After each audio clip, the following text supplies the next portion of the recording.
yung issue na maaari o pwede na maghain ng kandidatura si dating Congressman Arnolfo Teves Jr. Yes, Jun, nagsimula nga yan dahil ngayon ay bukod sa pinatalsik siya ng ating mababang kapulungan ng Kongreso, may ito usapin na kasi magkakaroon ng special election sa Negros at kukuha sila ng papalit kay kay Kong Teves, no? Ang tanong dito, kung posible bang tumakbo rin si Teves ulit para din sa pagka-congressman? issue kasi na mayroon siyang terrorist tag na sa ngayon. Yun ang isa sa mga question at maging si Chairman Garcia ay aminado nga dyan na mayroon bang batas tayong nagbabawal na kapag ang isang tinaguriang terorista ng batas ay hindi na makakatakbo sa barangay o sa ganitong posisyon itong dyan sa kanilang lugar partikular bilang kongresista sa 3rd District ng Negros Oriental. Ang sinabi naman kasi ng Commission on Elections June, lahat ng mga kandidato na maghahain ng COC, bahagi ng kanilang ministerial duty o trabaho na talaga nilang ng COMELEC na hindi nila titingnan kung yan man ay kwalipikado o hindi, yan man ay lagpas ang edad o hindi, basta ang kanilang trabaho lamang ay tanggapin ang Certificate of Candidacy o COC ng isang naghain ng kandidato para sa isang posisyon. Hindi tuwirang masagot ni Chairman Garcia kung maaari pang tumakbo ang pinatalsik na kinatawan. Hindi daw niya masagot ng diretsahan. Ay siyempre, itatanong niya muna sa Congress. O itatanong niya muna yan kay Speaker, malamang-lamang. Speaker, anong take mo doon sa tanong sa akin kung posible pa bang tumakbo si Kong Teves sa special election dyan sa Negros? Ng distrito na si Arnolfo Arnie Teves Jr. Ayon sa poll chief, kailangan ng masusing pag-aaral ang isyu kung maaari pa itong kumandidato. Yung sa katanong ngayon, hindi ko muna masasagot. Siyempre, tatanong siya, sabi ko, magtatanong muna siya para sigurado. Baka malagay siya sa alanganin eh. Pagka pinitik siya ni napaka-powerful pa naman ni Speaker ngayon. Naku, dali siya. Kasi masyado kong ipe-prejudge at saka masyado kong parang ipe-preempt yung magiging action ng COMELEC.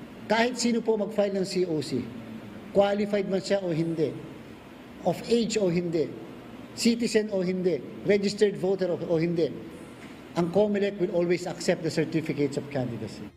Bago pa man ang COC filing, ilang pangalan na ang lumutang na maaring tumakbong kongresista sa lugar tulad ng kapatid ni dating Congressman Teves na si Pride Henry Teves. Maging si Pamplona Mayor Janice Digamo, asawa ng pinaslang na gobernador. No.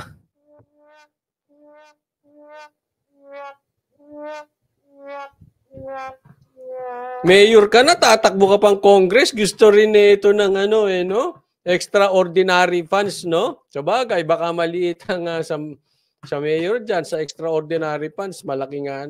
Kasi lumabas yun, bilyon-bilyon. Oh, inako. Pinag-aaralan kung siya ay tatakbo, bagamat hindi siya residente ng 3rd District ng Negros Oriental.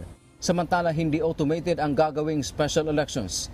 Paliwanag ni Chairman Garcia sa paggamit nila ng vote counting machines sa pilot testing ng automated barangay at SK elections sa 3 barangay kamakailan ay hindi uobra ang makina dahil may mga naranasan ng aberya. Nag-paper jam, tumigil, kinakalalagyan ng electric fan, kinakalampay pa yan. Ini-expect natin actually yung mga mangyayaring yan. And that is just to emphasize na tama yung desisyon namin to declare unusable yung lahat ng mga makinang yan. Sa mga balota naman ay hindi nakaimprinta ang pangalan ng mga kandidato kundi mano-manong isusulat ng botante. Sa datos ng COMELEC, mahigit 301,000 ang regular registered voters sa lugar. 75 million pesos ang inilaan ng COMELEC na pondo para sa special elections. Sa November 10, araw ng Biyernes, iimprinta ng National Printing Office ang mga gagamiting balota at tatagal lang ito ng 1 araw. Dagdag pa ng COMELEC, lahat ng mga tumakbo pagkatapos maghain ng COC ay ikonsidera na nilang kandidato. Bawal silang mangampanya bago. Maputol ko lang. Ito lang ang aking take dito. Ha? Ito naman ay sa akin lang. At posibleng mali ako dito. Pero kung ako ang tatanungin, ng payo kung dapat tumakbo si Tevez bilang congressman ulit diyan sa mababakante niyang posisyon, sa tingin ko wag na lang. Kasi kahit anong mangyari, it's very obvious. Si Speaker kontra kay Tevez. Kitang-kita naman natin. And we see the power of Speaker now. Pag ayaw niya talaga, yung mga kasamahan, marami sa kasamahan niya dyan, susunod. Hindi nga pinagsalita si Tevez eh. Kaya sigurado yan, pag tumakbo yan, kokontrahin niya ni Speaker, sasang-ayon naman si DOJ. Tandem na yung dalawa na yan. Eh pag nag-tandem yung dalawang yan, talagang Jollibee ang datingan yan.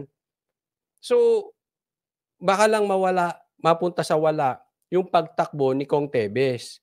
No? Ako naman hindi ko sinasabing tama sila Speaker. Para sa akin nga, mali. Ang pinapaliwanag ko po sa inyo ay yung realidad ng buhay. Kung hindi siya pinagsalita, pauupuin pa kaya siya dyan? Ngayong lantaran na ang gustong patakbuhin ni Speaker ay si Janice. Hindi yan. Hindi kakagatin yan. Gagawa nila ng paraan yan. Lahat ibibintang sa kanya. Baka pati yung bagong namatay ngayon, ibintang kay Tevez, wag lang siya mapaupo. Hindi ko sinasabing gano'n na mangyari, pero possible. Kung ako kay Tevez at ako ang kanyang political advisor, ang isasuggest ko sa kanya, better yet, sa Senate. Kasi yung sa Senate, hindi nila pwedeng basta mahawakan.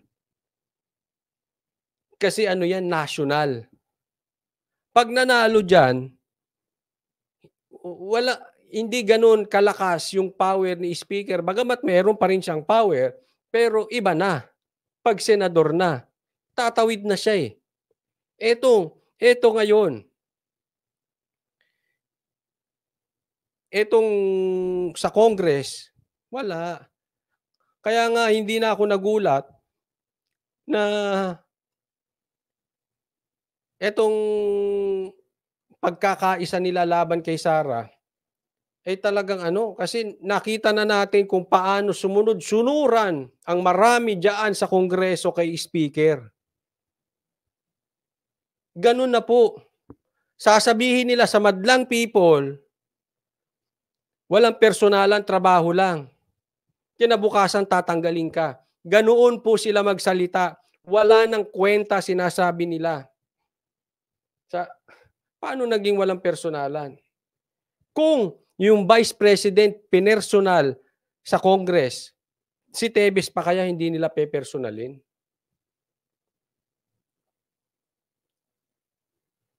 Wala yan. Hawak yan. Kinontrol yan. Ginanon yan. Kinontrol yung Congress. At posible, I don't know kung anong plano ni Tatay Diggs.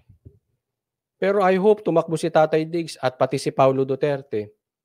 At doon pumunta. Ito kung nakikinig sa akin si Kong Tevez or si DG Bantag, doon sila pumunta kung magkakaroon ng partido itong na panibago, itong si PRRD.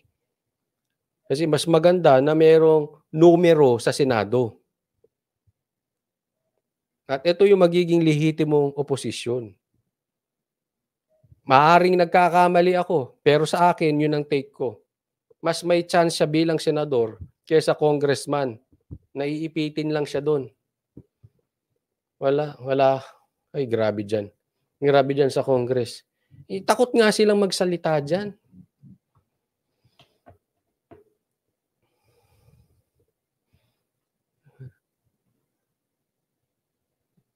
Imagine niyo to kung nagawa nila yan kay BP Sara. Ganun na po Tandaan po natin, ang boto ni BP Sara, ang mandate niya ay mas malaki pa sa boto ni Marcos. And yet, nagawa nila kay Sara. Si Gloria Macapagal Arroyo, alam natin kung gaano kalakas. Gaano ka-powerful. And yet, nagawa pa nila kay Gloria yan. It means, They will do their best at all cost. Makuha lang nila yung pangarap nila. Kaya kung nagawa kay Gloria, nagawa kay Sara, gagawin din yan kay Tevez. Kukontrahin siya dyan. At all cost yan. Hindi nila tatantanan yan. Hahawakan nila yan. Ganun po sila kagigil. Ayaw nila, hindi nila bibitawan yung power. Malamang to.